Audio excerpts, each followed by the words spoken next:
Ácido carboxílico. Los ácidos carboxílicos son una familia de compuestos orgánicos caracterizados por la siguiente estructura. R. R es una de las cadenas carbonadas de cualquier tipo. C. Doble enlace O. Es una combinación entre el carbono y el oxígeno, con un doble enlace. A este los químicos les llamaron carbonilo. OH.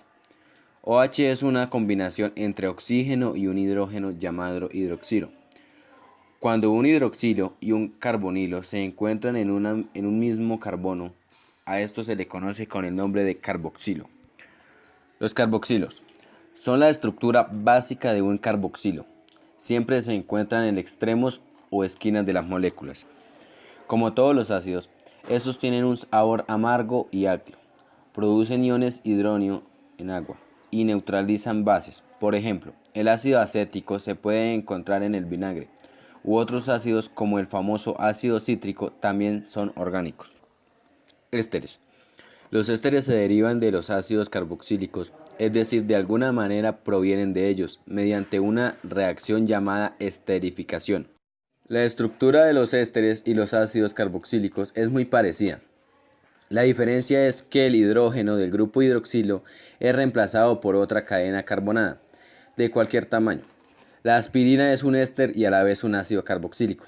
Las grasas y aceites que solemos comer es también otra combinación entre estos grupos, ésteres y ácidos carboxílicos, pero son enormes, tienen una gran cantidad de carbonos.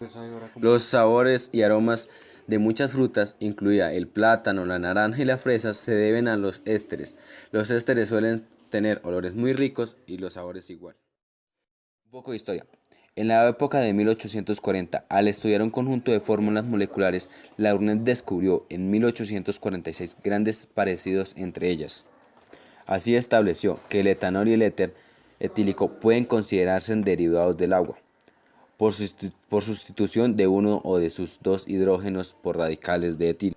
Hasta ese momento, los alcoholes se consideraban erróneamente hidratos de éter y su fórmula se creía que era R2O H2O en vez de ROH.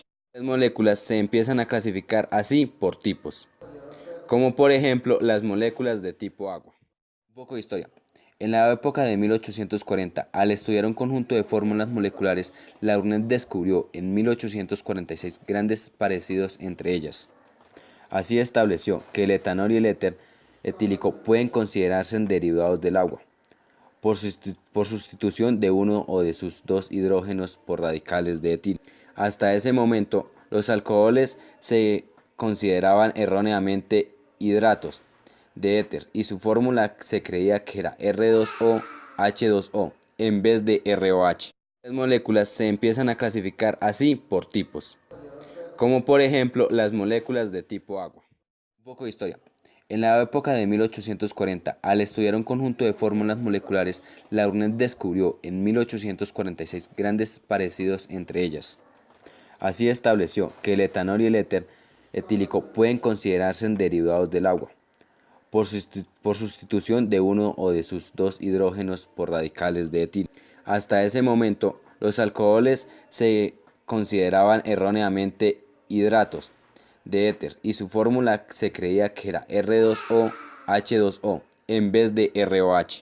Las moléculas se empiezan a clasificar así por tipos, como por ejemplo las moléculas de tipo agua.